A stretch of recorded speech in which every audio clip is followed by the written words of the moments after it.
Emanuele, nel film ci sono varie ninne nanne e poi c'è un brano che ritorna più volte, I'll Be Your Mirror dei Velvet Underground e Nico, e ovviamente immagino che tu l'abbia scelto perché c'è in quelle parole un riferimento al rapporto madre-figlia, o sbaglio?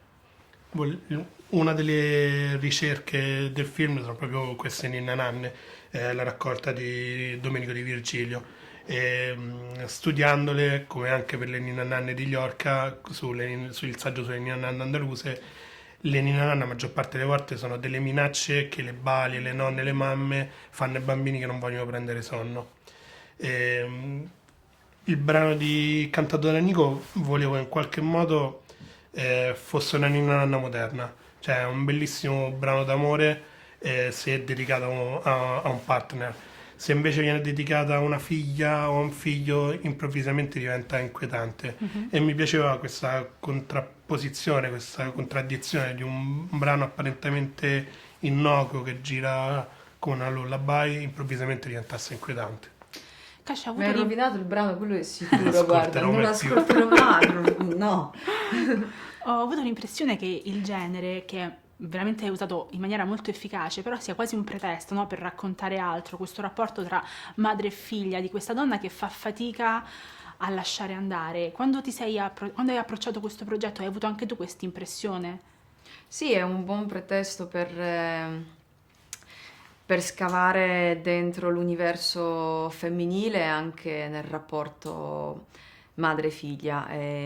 Non a caso la Pantafa è una figura femminile, non a caso eh, c'è questa sensazione di schiacciamento, no? Dell'impossibilità di muoversi. Questo per me è un po' il senso della responsabilità, no? Che ti schiaccia, che ti opprime, che ti provoca tantissime paure. E, e- e abbiamo avuto la possibilità di raccontare e di dare nome e volto a delle paure forse più atroci Mhm.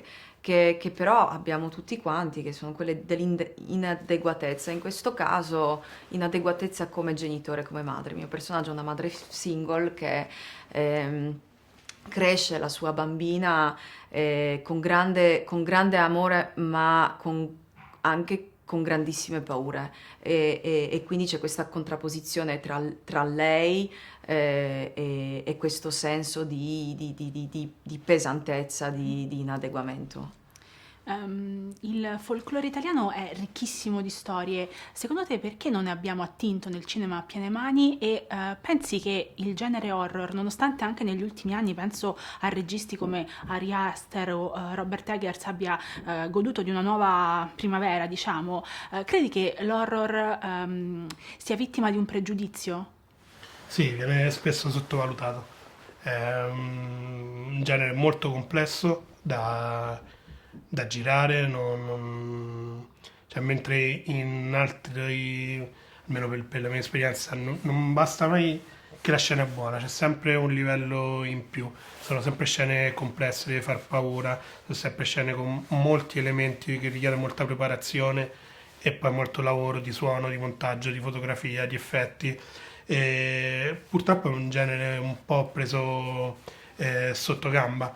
I film che citavi sicuramente per me sono stati importanti, cioè quello che è un po' cambiato soprattutto all'estero negli ultimi anni, probabilmente con la Blumhouse, con Get Out, quelli che vengono chiamati gli elevated horror, hanno cambiato un po' la percezione del genere all'estero e hanno usato l'horror per raccontare anche dei temi più sociali e sono cominciati ad andare a festival importanti.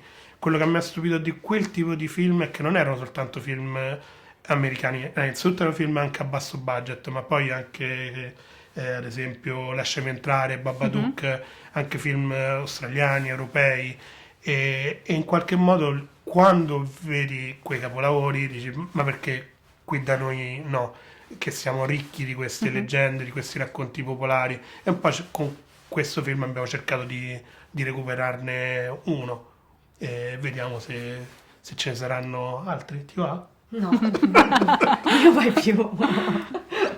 Grazie mille per il vostro tempo. Grazie. Grazie.